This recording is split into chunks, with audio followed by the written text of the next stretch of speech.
Chapter number 14 question number 3 first part. अच्छा, ये एक ट्राइंगल है जिसमें ये ट्राइंगल का जो सेंस है वो आप देख रहे हो क्या लिखा हुआ है इसमें। उसमें लिखा हुआ है कि ये जो एम एन है यानी ये वाली लाइन एम एन, ये parallel, these two lines are called parallel. Parallel है, किसके पैरेलल है? पी क्यू के पैरेलल है। पैरेलल मीन बिल्कुल सेम डायरेक्शन में है, तो ये दोनों पैरेलल है। आगे लिखा हुआ है कि एम एन जो है, ये वाले जो लाइन एल एम है, ये एल और एम ये कितने लिखा हुआ है, इसकी वैल्यू कितनी लिखी हुई है? 5। और उसके बाद लिखा हुआ है एल पी, ये एल और पी ये कितनी वैल्यू लिखी है? 2.5। फिर दूसरी तरफ लिखा हुआ है एल क्यू की वैल्यू कितनी है? 2.3। और यहाँ फाइंड क्या करना है, इसमें एल और एन की वैल्यू फाइंड आउट करनी है। एक क्वेश्चन है इसका एक फार्मूला है जो मैं यहाँ अप्लाई करूँगा। ये फार्मूला हमें बुक के अंदर भी मिलता है, बुक में भी ये फार्मूला गिवन है कि इसमें जो टोटल वैल्यू है, टोटल लेंथ है, उसको हम डिवाइड करें तो वो फार्मूला बन जाता है। इसमें एक क्वेश्चन है, थ्योरम भी दिया हुआ है, तो इसमें थ्योरम के फार्मूले को भी हम यूज़ कर सकते हैं कि टोटल लेंथ जो ए और डी है इसको डिवाइड कर दें, यानी हाफ लेंथ। कैसे, ज़रा ये देखिए, हाफ लेंथ एल पी, क्या फार्मूला होगा? Measurement L P divided by, L P को डिवाइड कर दें मेजरमेंट एल एम क्यू का। किसको डिवाइड करना है? L P divided by L M, यानी half length divided by full length पे डिवाइड कर दें। एक रेशो ये होगी, इसको रेशो कहते हैं, डिवाइड का मतलब रेशो है, इज इक्वल। सेम फार्मूला दूसरी तरफ क्या होगा? L Q half length divided by measurement L N. ये फार्मूला इस पे अप्लाई करना है। इसमें जो वैल्यूज आपके पास हैं वो पुट कर दें। आप मुझे बताएं एल पी की वैल्यू आपके पास है, कितनी वैल्यू है इसकी? 2.5। ये देखो एल पी लिखा हुआ, कितनी वैल्यू लिखी है? 2.5। एल एम की वैल्यू कितनी है? That is 5 is equal. L Q की वैल्यू कितनी है? 2.3। और नीचे एल एन, ये वैल्यू हमने क्या करनी है? फाइंड आउट करनी है। मेजरमेंट एल और एन की वैल्यू हमने क्या करनी है? फाइंड करनी है। अब इसको क्रॉस मल्टीप्लाई कर दें इस तरह से, तो आ जाएगा 2.5 multiply measurement L N is equal कितना हो जाएगा? 2.3 मल्टीप्लाई 5। अब एल एन की वैल्यू तो हमें फाइंड आउट करनी है, इसको इधर आने देंगे। 2.3 मल्टीप्लाई 5 ओवर कितना हो जाएगा? 2.5। अब मेजरमेंट एल एन जो है उसकी वैल्यू निकल आएगी। कितनी वैल्यू निकलेगी मेजरमेंट की? एल एन की 2.3 को पहले 5 से मल्टीप्लाई करो, कितना आंसर आएगा? 2.3 मल्टीप्लाई 5, तो 5 इज 15 और 5 11.5 डिवाइडेड बाय कितना होगा? 2.5।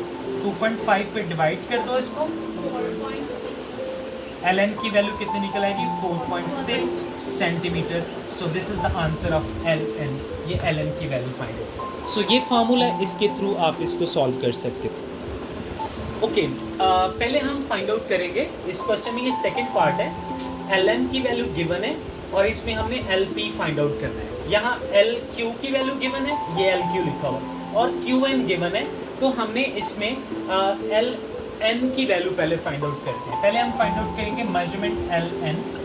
इसका फार्मूला बनेगा, इसका सिंपल फार्मूला, जिसमें हम ये दोनों को प्लस कर देंगे, यानी मेजरमेंट एल क्यू को प्लस कर दें मेजरमेंट क्यू एन में। अगर इन दोनों को प्लस कर देंगे तो क्या बन जाएगा? एल एन बन जाएगा। टोटल लेंथ किसके इक्वल होगी? L Q plus Q N. अब मुझे बताओ एल क्यू की वैल्यू कितनी है? What is the value of L Q? कितनी है? 2.5 प्लस क्यू एन की वैल्यू कितनी है? 5 सेंटीमीटर। दोनों को प्लस करो तो कितना आएगा? 7.5 centimetre. Now apply the formula, the basic formula जो पहले आपने सीखा है वो वाला फार्मूला पुट कीजिए। What is the formula? क्या फार्मूला मैंने बताया था?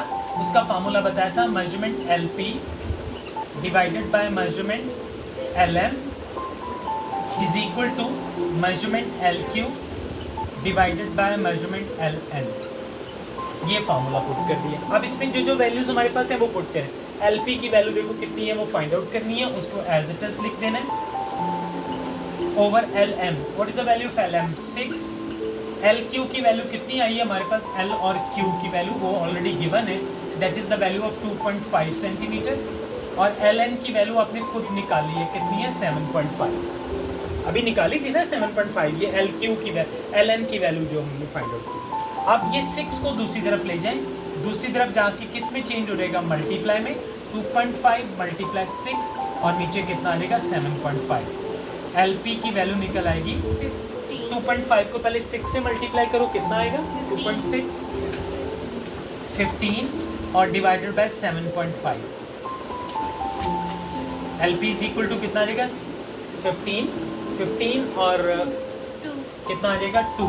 सो this is the 2 centimetre is the length of L P. L P की कितनी लेंथ हो जाएगी 2 centimetre. Okay, question number 4। P A value given है, पी और बी की वैल्यू गिवन है, पी और बी ये दोनों वैल्यूज गिवन है। फिर ए और क्यू की वैल्यू गिवन है, बी और आर की वैल्यू गिवन है। फाइंड आउट क्या करना है, what we have to find, find हमें करना है find the value of X, X की वैल्यू इसमें से फाइंड आउट करना है। ठीक है, मेथड क्या, फार्मूला लगाएंगे। पिछले क्वेश्चन में मैंने बताया था कि इसका 2 रेशियोज मैंने बनाई थी, एक बनाई थी P A over P Q वाली, यानी half length divided by full length. लेकिन यहाँ पर रेशियो का फार्मूला मैंने चेंज किया है। यहाँ पे क्योंकि गिवन वैल्यूज हैं, एक पी ए की वैल्यू गिवन है, फिर ए क्यू की गिवन है, तो आप इसमें फार्मूला अप्लाई करेंगे P A divided by A Q, ये वाली रेशियो बना देंगे इसकी और इसकी। सेम दूसरी तरफ भी same, P B over B R. अब पी ए की वैल्यू पुट करें, कितनी वैल्यू हमारे पास है पी ए की 8x - 7 divided by A Q की वैल्यू हमारे पास कितनी है 5x - 3 is equal P B की वैल्यू हमारे पास कितनी है 4x - 3 divided by B R की वैल्यू कितनी है 3x - 1। इसको क्रॉस मल्टीप्लाई कर दें, 8x - 7 को मल्टीप्लाई 3x - 1 से और 4x - 3 को मल्टीप्लाई 5x - 3 से मल्टीप्लाई करें, कितना आता है 8 3 ज़र कितना हो गया 24x²।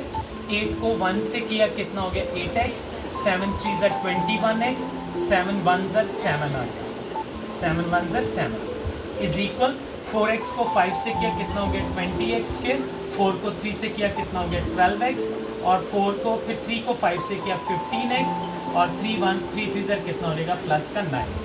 नाउ बेटा 24x, ये देख लो 24x² ये वाला, इसके पास ये 20x इधर आके माइनस हो जाएगा, 8x और 21 कितना हो गया 8x और 21 माइनस का 29x और ये दोनों इधर आके क्या हो जाएंगे प्लस हो जाएंगे, यानी दोनों इधर आके 27 बन जाएंगे 27x और ये प्लस का 27 हो जाएगा, यानी 12 और 15 कितना हो गया 27 और ये माइनस इधर आके प्लस चेंज हो जाएगा, प्लस का 7 ऑलरेडी है, 9 भी इधर आ जाएगा माइनस का 9 हो जाएगा। अब इन दोनों में से इन दोनों को सॉल्व करें, 24 में से 4 निकल गए, 20 निकल गए बाकी 4x के, 29 में से 27 जो माइनस हो गए तो बाकी 2x बच गया और 9 में से 7 बाकी माइनस का 2 इज इक्वल टू कितना हो गया 0। अब इसका फार्मूला अप्लाई करें, मिड टर्म ब्रेक करें, 4x के माइनस का 4x प्लस का 2x, 4 2 ज़र कितना होता है 8 और 4 में से 2 निकालेंगे बाकी कितना बचेगा 2 बचेगा, माइनस का 2 is equal to 0। Mid term break की है इसकी मैंने, कैसे, पहले 4 को 2 से मल्टीप्लाई किया, 4 2 ज़र कितना हो गया 8 माइनस का 8x²। अब देखो 8 किस किस टेबल में आता है 4 2 ज़र, अगर हम मल्टीप्लाई करें तो 8 बने और प्लस करें या माइनस करें तो माइनस का 2। अब इन दोनों में क्या चीज़ कॉमन है 4x कॉमन आ गया, x -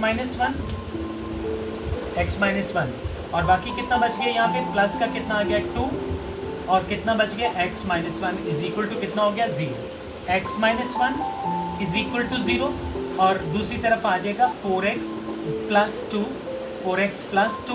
is equal to 0, x is equal to कितना हो गया 1 और यहाँ आ जाएगा 4x इज इक्वल टू -2 और x is equal to -2/4।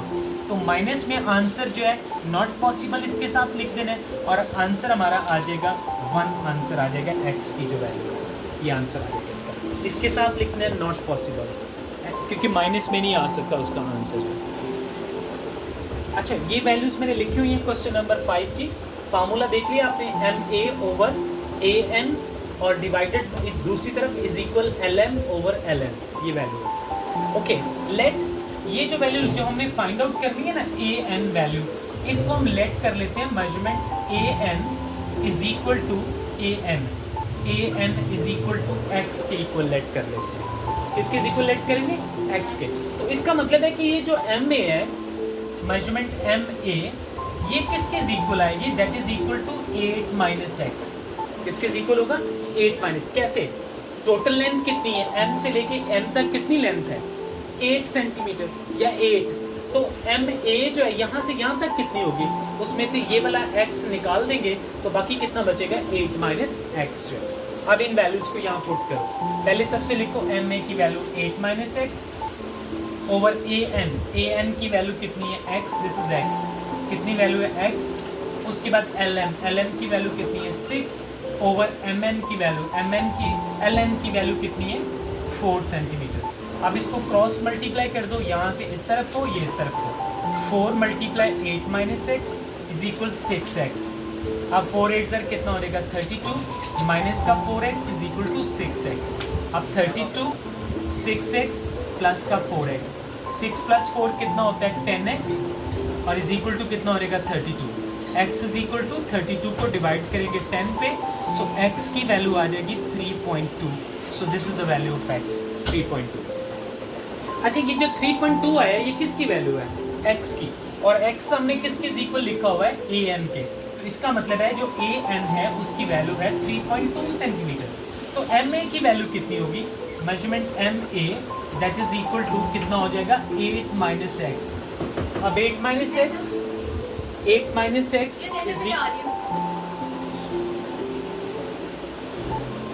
Minus X. 8 में माइनस एक्स का मतलब है 8 की वैल्यू 8 माइनस एक्स 3.2। 8 में से 3.2 माइनस कर दो तो बाकी कितना बचेगा हमारे पास? 7 में से 3 बाकी 4.8 सेंटीमीटर। सो ये दो वैल्यूज हमारे पास आ जाएगी। एक आएगी 4.8 और दूसरी वैल्यू कौन सी आ जाएगी? 3.2। ये दो आंसर इसके निकल आएंगे। Triangle P Q R is isosceles triangle. Isosceles triangle कौन सी होती है? जिसकी 2 साइड्स क्या होती हैं? इक्वल होती हैं। इसका मतलब ये 2 साइड्स इक्वल हैं।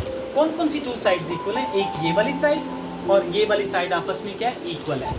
कौन सी ट्राइंगल? ये पी क्यू साइड इक्वल है। किसके इक्वल है? पी आर के इक्वल है। मतलब पी क्यू की वैल्यू 10 है और पी आर की वैल्यू कितनी है? x है। तो इसका मतलब है कि जो x है उसकी वैल्यू कितनी आ गई? 10 सेंटीमीटर। पहला सॉल्व हो गया। अब दूसरी पॉइंट देखो, ये जो वैल्यू है, ये जो लाइन आ रही है बीच में से, ये परपेंडिकुलर है, यहाँ 90 डिग्री एंगल है। सो इसका मतलब है कि ये जो एंगल है 90 डिग्री है। सो ये पॉइंट ओ रख लें। So P O is perpendicular bisector. ये इसका परपेंडिकुलर क्या है? बाइसेक्टर है। परपेंडिकुलर बाइसेक्टर होने की वजह से ये जो Q और O है that is equal to OR के इक्वल होगा। QO इज इक्वल किसके होगा? OR के। तो इसकी वैल्यू 6 है तो Y की वैल्यू कितनी आ जाएगी? 6 सेंटीमीटर। सो ये इसका आंसर है।